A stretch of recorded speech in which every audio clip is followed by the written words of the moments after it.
I always like to maintain peace. But if I am in a crisis and I see that in that crisis I needed courage to stick to the right, I find courage.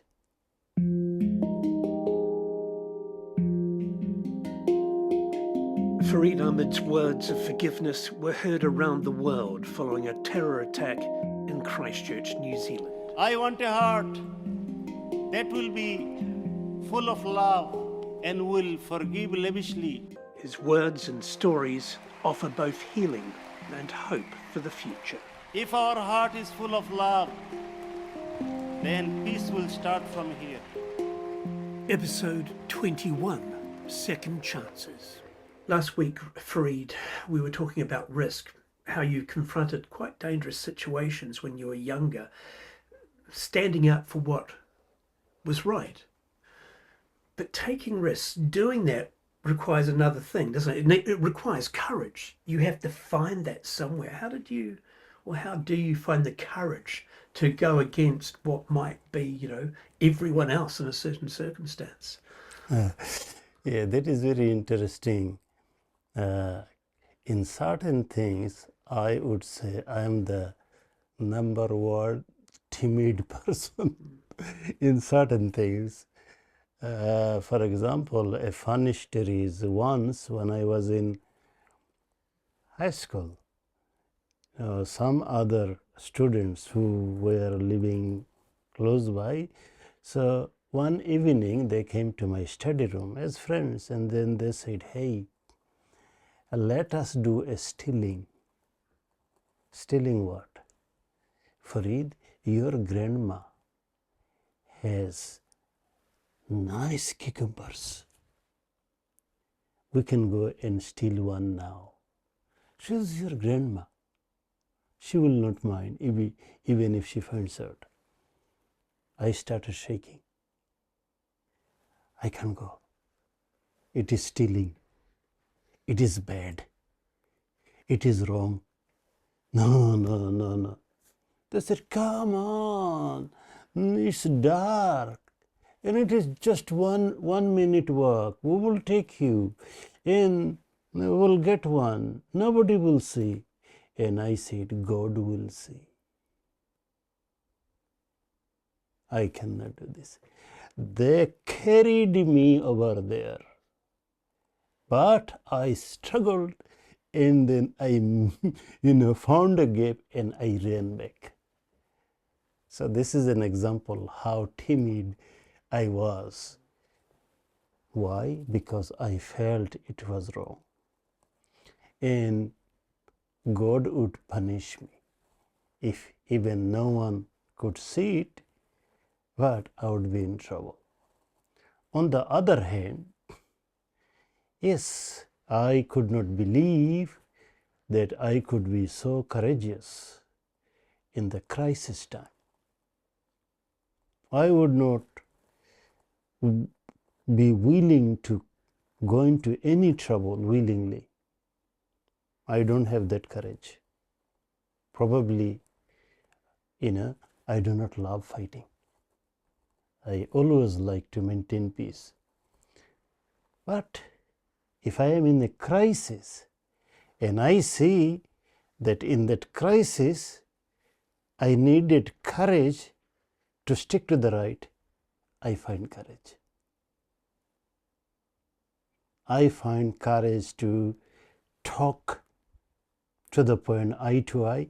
I find courage to put my voice up and tell everyone that, step back, you are doing the wrong thing. So I'll give you an example. It was a morning, early morning, so I went to pray in the nearby mosque, just beside the hostel. I went to pray around 6 a.m. morning prayer, and we were about 10, 11 students. We prayed there. I finished my prayer and I was coming out beside the door outside. a junior student, he greeted me, salam, and he was crying. Why are you crying? I'm in trouble. I need your help. You are, the student union leader, and you can do something for me. I said, tell me what? What kind of trouble are you in? He said, in the exam I was copying. I got caught. And academic council has decided to expel me. I am from a very poor family. My parents, I don't know how they will take it. Will they have heart attack? Will they have stroke? I do not know. It's about money, because they have been borrowing money, working so hard to make me finish my study, help me finishing my study so I could get a job and I could support them. But for my stupidity, I'm going to be expelled. So I told him, how can you expect help from a student leader who never copies? Never. And to avoid copying, he sleeps only 3 hours and he prepares his studies for his exam. How can I give up my principle to support copying? I can't do this. You have to excuse me. If it was a right thing, okay, I could have taken risk, but this is not right. How can I support? If I support you, and then it will become a precedent. Other student will do the thing, they will be in trouble, and they will come to me. And they will say, you helped him, what is wrong with helping us? Then they will come to kill me if I did not help them. You have brought a very unfair request to me, you have to excuse me. And I walked away. Because at that time, I felt that that was the right thing. My heart said, Farid, how can you support the wrong thing? After 2 hours, another student came running to me. Brother Farid, was very heavy here. I said, no. The boy came to you this morning. He had swallowed too many pills to commit suicide. And now he's taken to the hospital. He's in emergency. That gave me a fire inside me, and also gave me a reason to support him. You know what? My mind said, okay,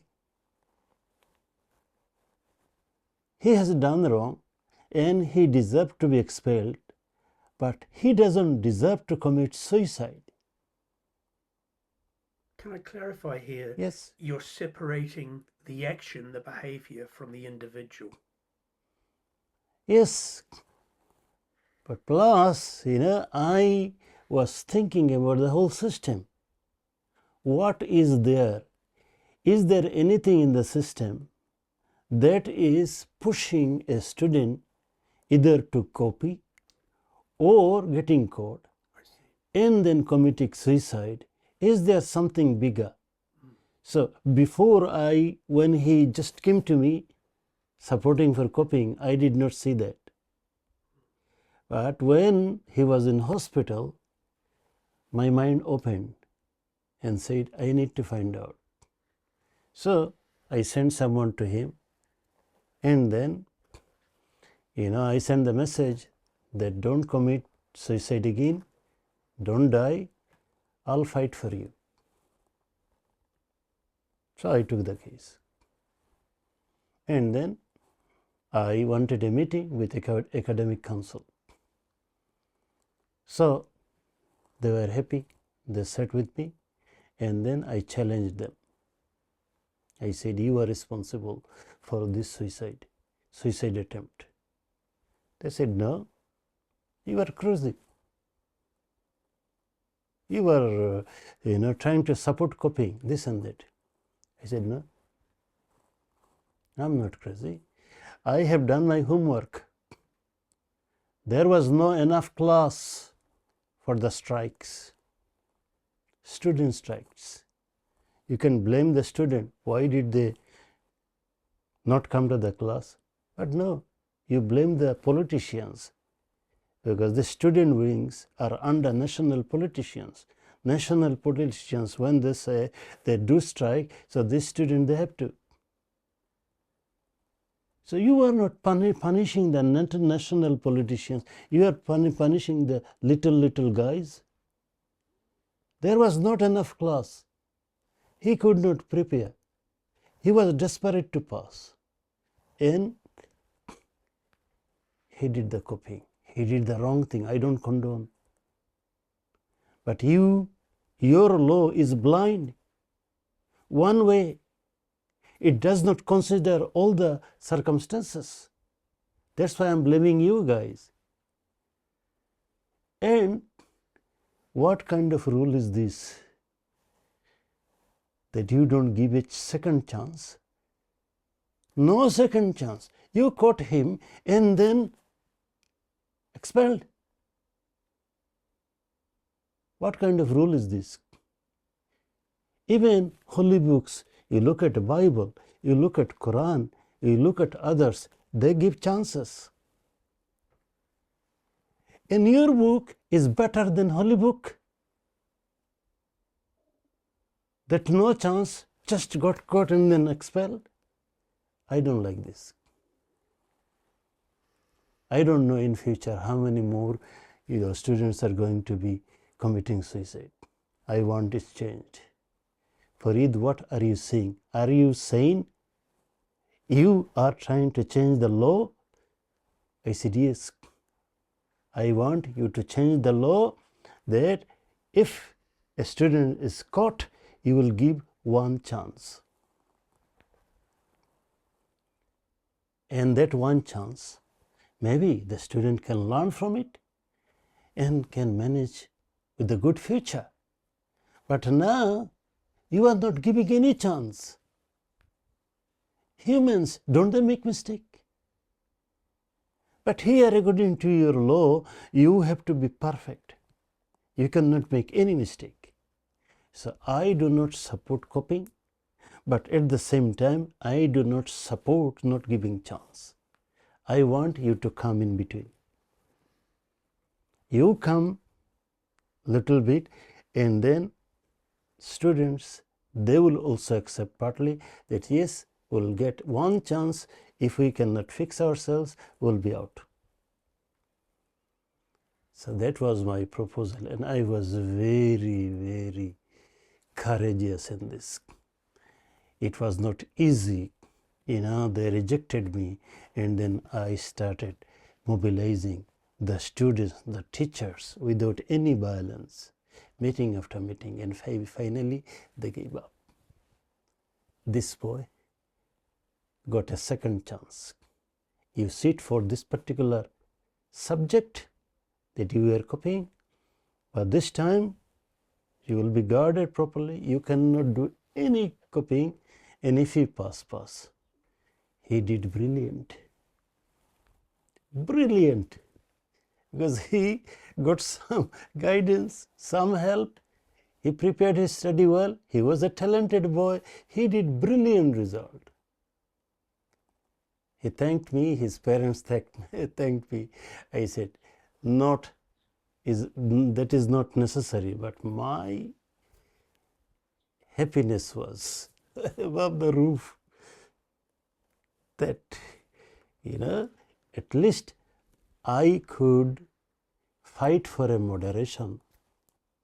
And a second chance. And second chance. Yeah, so sometimes I needed to have courage, but always, if I look back deeply, that behind the courage was compassion, moderation, fairness, and the right action. Those things used to motivate me.